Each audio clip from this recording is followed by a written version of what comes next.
Good to see all of you that have come out this morning. Good to be back. I was in Iowa last weekend and it was a little warm. I think that they got the lines wrong in the movie The Field of Dreams when they asked, "Is this heaven?" And somebody said, "No, this is Iowa." I felt just the opposite.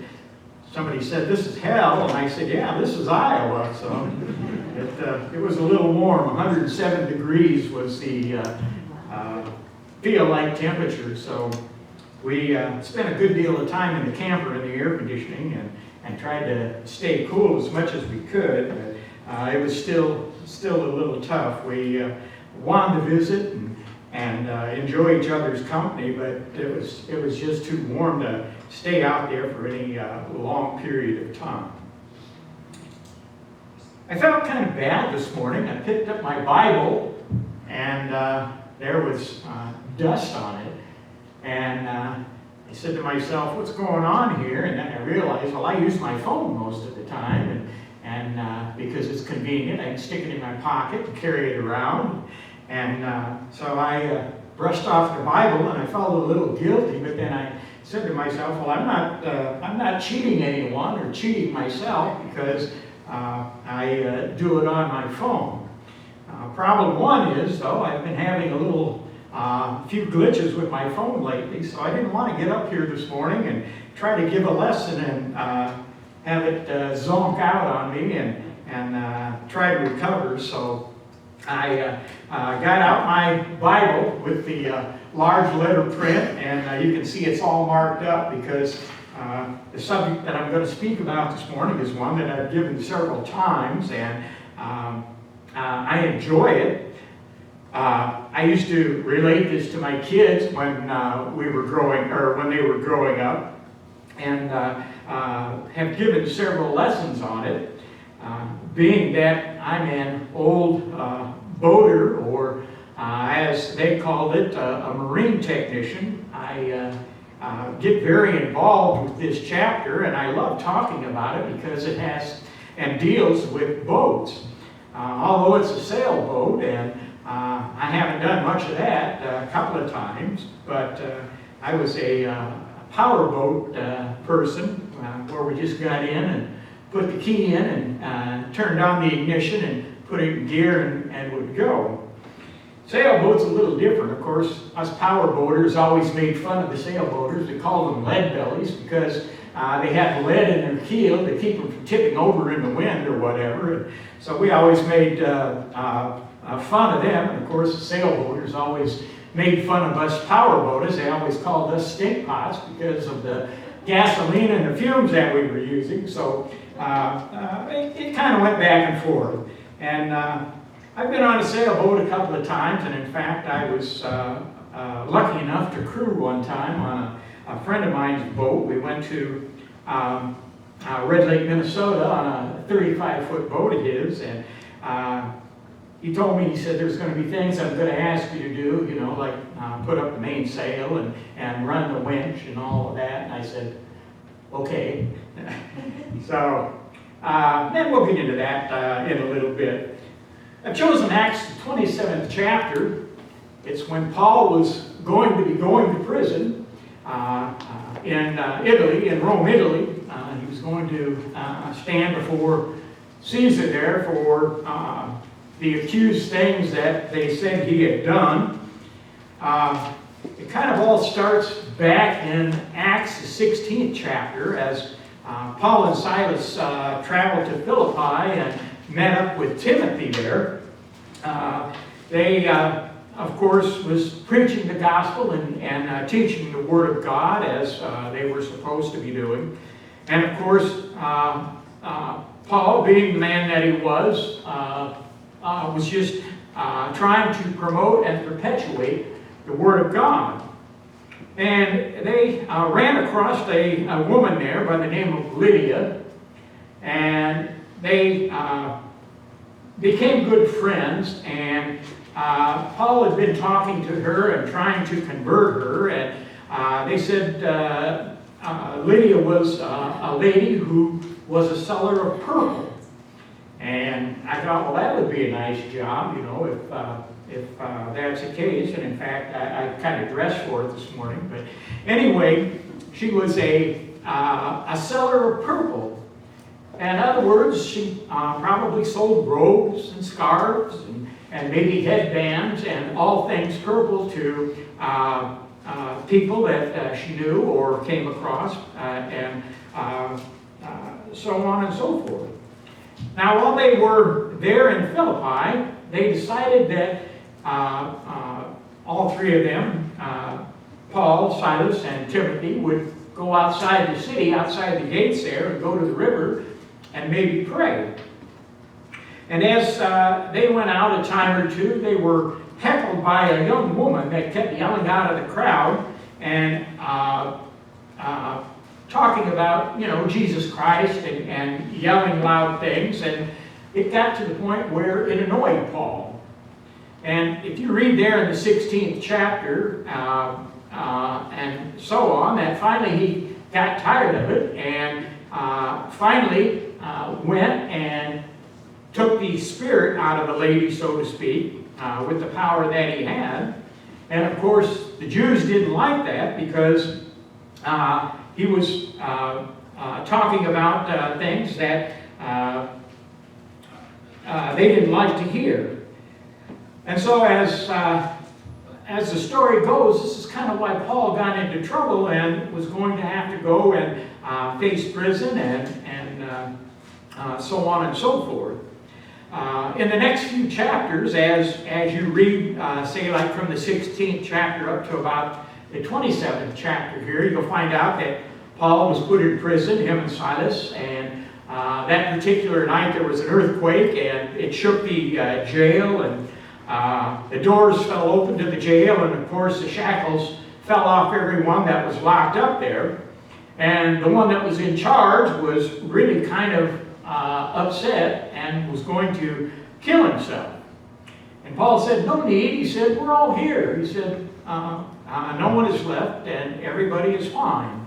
And as the story goes, the man did not kill himself, of course, and all was well and good there in the jail. As you read a couple more chapters in, and we talk about the prison and the hardships that Paul was going to face. And I think I've told you here before when I spoke that Paul was probably one of my most favorite apostles. I enjoy talking about him because of the things that he overcame in his life, the things that he did. You know, he faced famine and hunger. He was stoned. And what we're going to talk about, of course, is his shipwreck this morning. But Paul overcame a lot of adversities in the Christian life, much as we as Christians do in this particular day and time. Maybe not quite so severe, but the things that took place in Paul's life was something that kind of mystifies me, and I wonder to myself how anyone could face and go through anything like that. In Acts the 24th chapter and in the 25th verse, another situation was when he was talking with Felix and studying with Felix, and of course got to the point where Felix said, and he reasoned of righteousness, temperance, and judgment to come. Felix trembled and answered. He said, go thy way. When I have a convenient season, he said, I will call for you. So Paul was really working hard trying to promote and perpetuate Christianity, but it seemed like he failed, or he himself felt like he failed in so many aspects of that, but he didn't give up. He kept trying.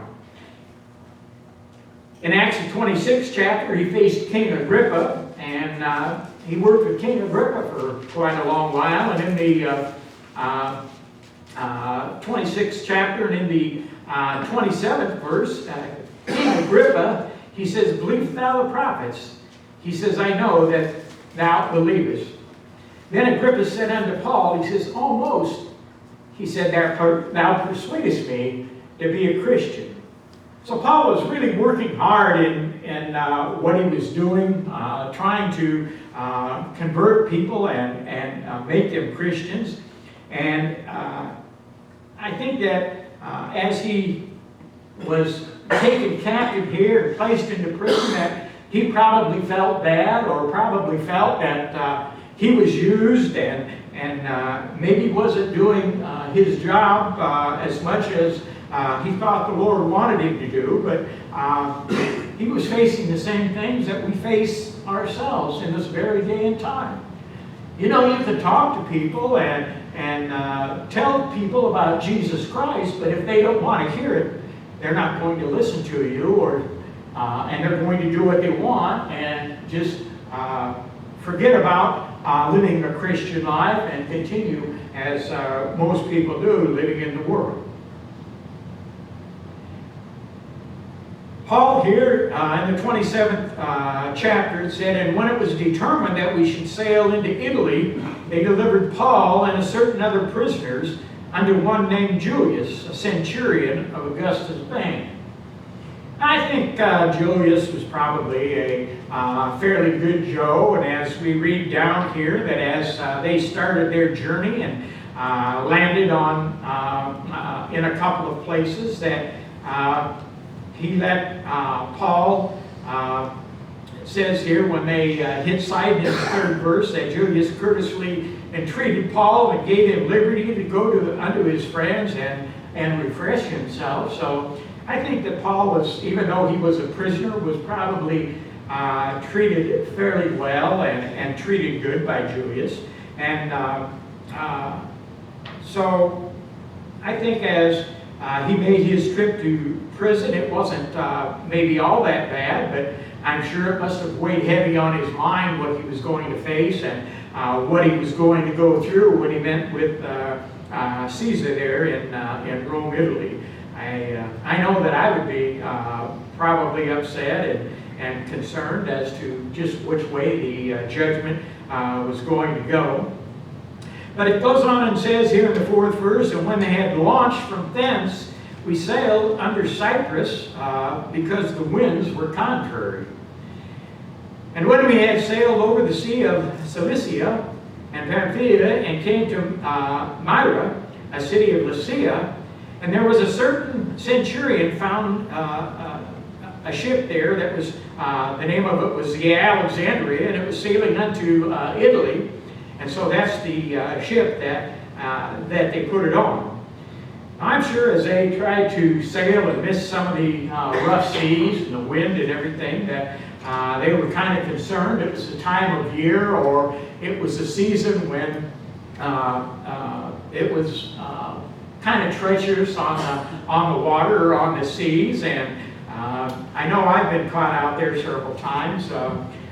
When I was a young boy, we used to take our vacations up in Minnesota, and one of the things that we always did, well, my dad did more so than I, was go out and fish the big lake. And a couple of times that I went out with him, he said, "Now, if a storm comes up," he said, "I want you to lay down in the bow of the boat, and he says, we'll try to fight our way back in the storm and try to get back to shore." And he says, on the big lake here, it could get kind of treacherous. And it was. A couple of times we got caught. And for one thing, you can't see. It gets dark, and you can't see the land. And you have to kind of judge where you're going and what you're doing in order to get back to where you started, back to the bay.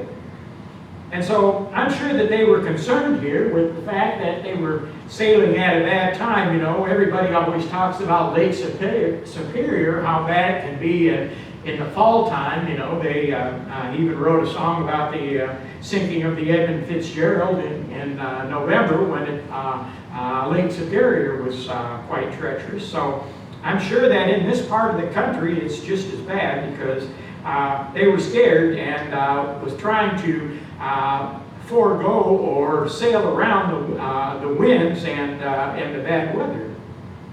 And it says, as we move on in the 5th verse, and when they had sailed over the sea of Cilicia and Pamphylia and came to Myra, the city of Lycia, that the centurion, of course, found the boat there, the Alexandria, and put Paul on there with 276 others that we'll find out that finally ended up on the island of Melita, and put us therein.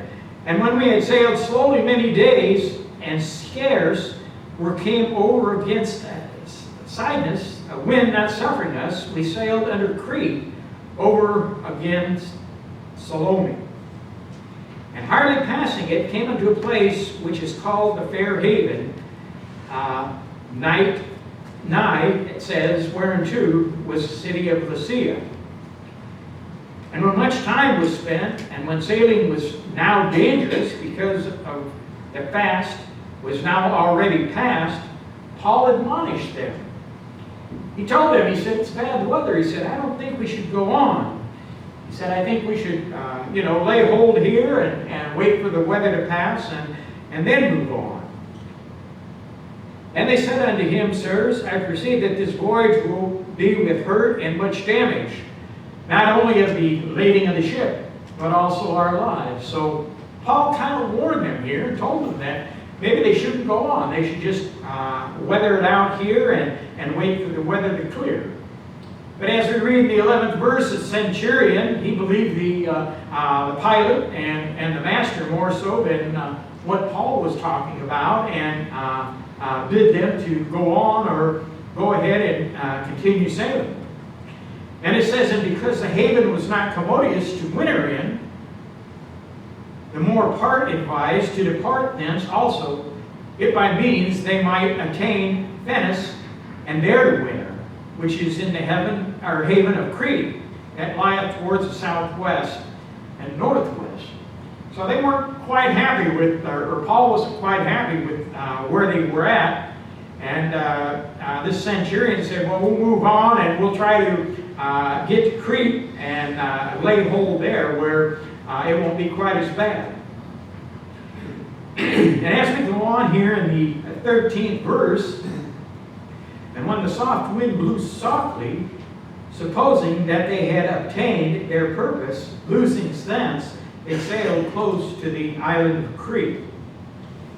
But it says, but not long after there arose against a tempest called Euroclydon, and we kind of call that a nor'easter here, or I guess you could call it a hurricane in some sense of the word, or a tropical depression. But this Euroclydon blew up, and they were getting quite concerned. And when the ship was caught and could not bear up in the wind, we let her drive. Or in other words, they just let the wind carry it wherever it was. They probably tied down the rudder control and let it go, because no matter what they did or how they tried to guide that ship, they couldn't put it where they wanted it to go. So they say here that they just took and let the sailing vessel just drive or run its course. And when they were in a safer spot or whatever, they could make calculations and corrections and get back on course, because there was no use fighting it and no use trying to steer the ship. And running under a certain land which is called Claudia, we had much work to come by the boat, which when they had taken up, they used helps, undergirding the ship and fearing lest they should fall into quicksand, straight sails, and so were driven. Now they were kind of concerned because they was afraid that the ship was going to break up or fall apart there. So what they did was they ran rope underneath the ship and tied them off to kind of keep the ship from breaking up or tearing apart. And they were afraid that if they didn't, that they would run off on in quicksand, or the sail would get broken off or whatever, and as it says here, and so they were driven. And we being exceedingly tossed with the tempest, the next day they lightened the ship. I'm sure they probably figured that there was things that they were going to be able to do without, things in their quarters or whatever that they threw over to lighten the ship so that it wouldn't take on quite a problem. And it said as they were tossed about in the tempest, they had no choice but to throw those things overboard. Now in the 18th verse it says, "And we being exceedingly tossed with the tempest, the next day lightened the ship. And the third day we cast out our own hands the tackling of the ship." Now, I think this is probably kind of a dumb move, because when you run a ship that large or whatever, you need the things that help maneuver the ship or guide it or whatever to direct the ship or get it where it needs to go. And it said, and Paul said here, "In the third day we cast with our own hands the tackling of the ship." And it says, "And when neither sun nor stars for many days appeared, no small tempest lay on us, all hope that we should be saved was then taken away." I'm sure they were scared as they were being tossed about and the things that they were going through, because they were out in the open, out in the elements. The wind was howling. It was probably raining very hard. Like I said, when you get out there sometimes you can't see because of the mist and the rain. So I'm sure that they were probably very concerned that they were going to perish. And Paul had told them. He said, if you would have listened to me, he said, we wouldn't be going through this. And that's what he says here in the 21st verse. He says, "But after a long absence, Paul stood forth in the midst of them and said, Sirs, you should have hearkened unto me, and not have loosed from Crete, and have gained this harm, or you would not have gained this harm or loss." So Paul had seen it in a vision or in a dream that it was going to be a tough road, or it was going to be a tough sail. And he tried to tell them, but of course, they, being the men of the sea like they were, they said, "Well, we can grin and bear it and do what we need to do." And they went ahead and did that. Went ahead and went on the trip. Paul says here in the 22nd verse, he said, "And now I exhort you to be of good cheer, or there shall be no loss of any man's life among you, but only of the ship." So again, as he told them or warned them, he said, if you pay attention to me or listen and do what you need to do, the only thing that's going to be lost here is the ship. And he goes on to tell them, how he came by that decision. He said, or that dream, he said, "For there stood by me this night the angel of God," and he says, "who I am and whom I serve." So he's telling them there that in this vision or in this dream that he had, that the angel of God was standing beside him and pretty much told him that the only thing that was going to be lost was the ship, and their lives would be spared. And he said, saying, "Fear not, Paul, thou must be brought unto Caesar, and to God owe them all that sail with thee," or all that sailed there with the Apostle Paul.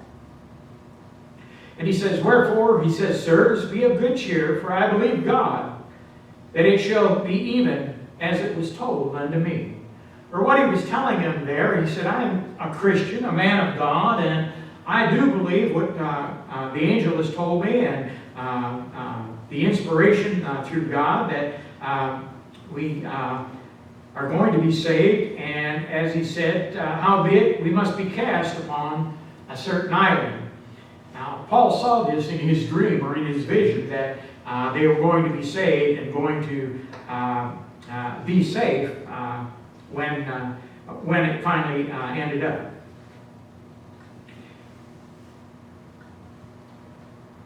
In the 27th verse it said, "But when the 14th night was come, as we were driven up and down in Andrea, about midnight the shipmen deemed that they drew near to some country, and sounded and found it 20 fathoms.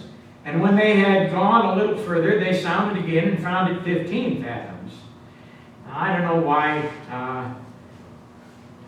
the seamen and boaters like this have to use the term fathoms. You know, if you look it up, a fathom equals 6 feet, and so he said here, or they told them here that at first it was 20 fathoms. If you do the math, 120 feet deep. I don't know why they just didn't do it in feet rather than do it with fathoms. I guess because they want to be different or whatever. And as they went a little further, they took another sounding or took another depth reading and found out that they were at 90 feet. Then, fearing lest we should have fallen upon the rocks, they cast 4 anchors out of the stern and wished for the day. Now, these weren't the anchors that you think about, that you just drop over the side of the boat and they dig into the earth or whatever. These were what they call sea anchors, and they're kind of a cone shape, and they come down to a smaller opening, and in the end there's a hole. And what that does is when they throw these overboard, the water goes in there and it slows it down because it's hard for the water to pass through that cone and get out that smaller hole. Now, I'm sure that back at that time they were probably made out of wood or maybe some sort of metal or something like that. Nowadays, a sea anchor is made out of a heavy fabric like a parachute. And it's easy to store, and they can throw it in a cupboard or a cabinet, and it doesn't take up much room. But they threw 4 of these overboard because they wanted to slow down the ship so it wouldn't lunge forward and crash on the rocks, or crash on the shore. And so they threw 4 of these over the stern and just kind of threw it up in the air, and as it says here, wished for the day, hoping that, the Lord or God would take care of them and the ship would not perish or not be broken up. And as we get to the 30th verse, and as the shipmen were about to flee out of the ship, when they had let down the boat into the sea under cover, as though they would have cast anchors out of the foreship. Paul said to the centurion and to the soldiers, he said, except they stay in the ship, he said, they'll be drowned, or will be lost. And he said, except they stay in the ship, they cannot abide. Now they were starting to listen to Paul. They figured out that maybe he knew what he was talking about. Being a man of God, and as he told them there, he said that if you listen to me, he said, we'll get through this and probably end up being saved. Paul said to the centurion and to the soldiers, except they abide in the ship, they cannot be saved. He says that's all there is to it. Said, done, it's a done deal. The soldiers cut off the ropes of the boat there, the lifeboat, and let her fall off. And while the day was coming on, Paul besought them to take meat, saying, this day is in the 14th day, and we have tarried and continued fasting, having taken nothing for 14 days. And he said, wherefore I pray you take some meat, and for this, for your health, for there shall not a hair fall from your head of any of you. And when he had thus spoken, he took bread and gave thanks to God, and in the presence of them all, and when he had broken it, they began to eat. They were all of good cheer, and they also took some meat, and felt bitter about themselves. And I'm sure that after 14 days, they were probably pretty hungry, and being able to take just a little time and eat meat and break bread or whatever gave them a chance to rest and also a chance to get caught up on their hunger. And it said when they was all of good cheer, they took some meat. And when we were all in the ship, it says 276, or if you break it down, it's 276 men. And he said when they had eaten enough, they lightened the ship and cast out the wheat into the sea. And they knew that they were getting close to land and they wanted to lighten the ship a little more, so they went ahead and dumped overboard the rest of the food or the wheat that they had, because they wanted to make sure that they were going to be able to make it to the shore. And when it was day, they knew not the land, but discovered a certain creek with a shore, into which they were minded, if it were possible, to thrust in the ship. I told you that I had an opportunity to go on a 35-foot sailboat. Like I said, I was mostly a power boater, so I was intrigued when I got asked to come aboard and even asked to help crew a little. He was telling me, he said, this is going to be your job. And he says, when it comes time, he says, I'm going to yell, drag ho, and 7 or 8 miles up the lake, we're going to turn the boat around and come back. But he says, we're going to have to let down the mainsail, we're going to have to swing the boom and get the jib in a different position. And I said, okay. And I was really lost at what he was telling me. And then when he went on to say, he says, when it's your turn on the rope, he says, I want you to put the rope in the clamp and get it ready to mount in the winch. He said, you'll run the winch and bring the mainsail down. And when I yell jibe ho, he says, the boom will swing from the spinnaker sail. And he says, you're going to have to duck, because he said, if you don't, you're going to get hit in the head and knocked out of the boat. And I said, okay. So it was kind of a tricky situation. Like I said, I'm used to turning the key and putting the boat in gear and just going. There's a lot to running a sailboat and getting it to where it goes. You might run up the lake with the wind behind you, but when it's time to turn around, the wind is still behind you. How are you going to get that boat back to where you started? I asked this question. I said, well, how's this going to work? The wind's going to be behind us, and when we turn around, the wind's going to be in front of us, and we're not going to be able to progress. And he said, no. He said, we're going to start running what's called a zigzag course. And he said, we'll be crossing back and forth. And he said, we'll have enough wind in the sails that eventually it'll carry us back to where we need to be. And I said, okay. So it's quite an ordeal to get a sailboat underway and even pilot it and get it where it needs to be.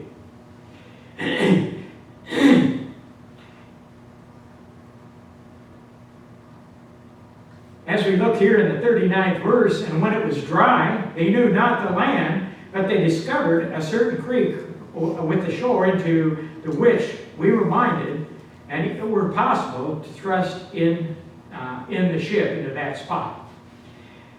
And when they had taken up the anchors, they committed themselves unto the sea, loosed the rudder bands, and hoisted the mainsail to the wind, and let the wind drive the boat towards the shore.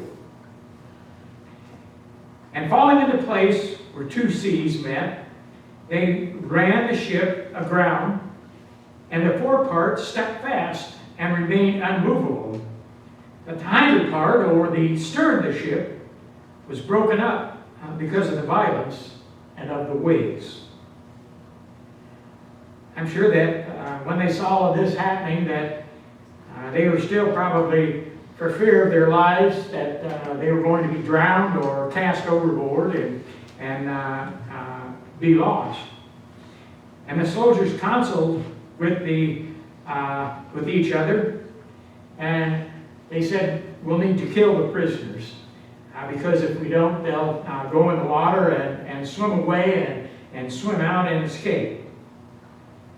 But the centurion, willing to save Paul, kept them from their purpose and commanded that they which could swim should cast themselves first into the sea and get to the land. And as we close out this 27th chapter, it says, and the rest, some on boards and some on broken pieces of the ship. And so it came to pass that they escaped, and all safe to land. I'm sure that you've probably seen the movie Titanic, about in the end there when they were all destined to die in the water and clinging to the boards.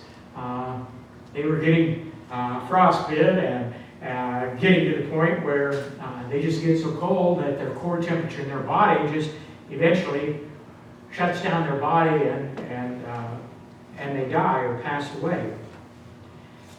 Here, these men had an opportunity to get to shore on the pieces of wood and the things that they were able to get a hold of, and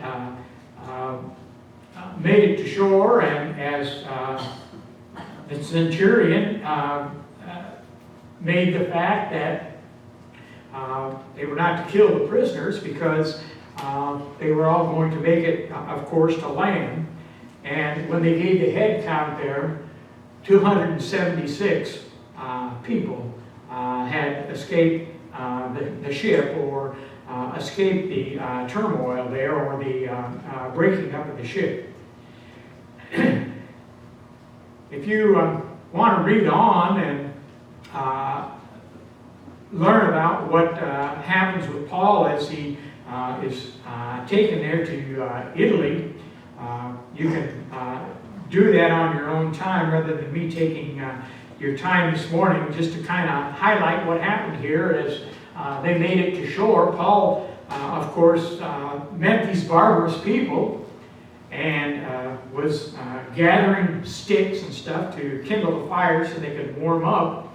And these barbarous people, a snake came out of the bundle of wood and attached itself to Paul's hand. And of course, they all were afraid and thought that he was the devil. And as the story goes, as Paul worked there to show them that he was a man of God, he took and shook off the snake, and he wasn't bitten, wasn't bothered by the venomous snake. And of course, all of the barbarous people then thought that he was probably some sort of a saint or some sort of God because it didn't kill him or it did not bother him. As I said, it's very interesting to read about what Paul went through and how he ended up standing before Caesar there in Rome, Italy, to suffer his fate for preaching and teaching the gospel of Christ. This is my story for this morning. I hope you've enjoyed it. Like I said, I've related it a couple of times and like talking about Paul because he went through so much. But we never end a lesson without offering an invitation. A few things that we need to do that the Bible tells us. He said we need to have faith in God. He says without faith it's impossible to please Him. And he said, then we need to repent or be sorry for the life that we've lived and need to be willing and ready to make a change in our spiritual life. And after we repent, he says that we need to confess Him. He says, if you won't confess me before men, he said, I won't confess you before my Father which is in heaven. And then the biggie at the end, of course, is baptism, Mark 16:16. He that believeth and is baptized is going to be saved. He that believeth not shall be damned. If there's one here this morning that has never obeyed the gospel, these are the steps that you must take. If there's one here this morning that has been a Christian and strayed from the path of right and duty, we have a way back for you also. Let your heart and your wishes be known. come forward, and the brothers and I will assist you and pray that you be forgiven, and you'll be reinstated as a Christian once again. So if there be either class present this morning, while we stand, and won't you stand? Won't you come?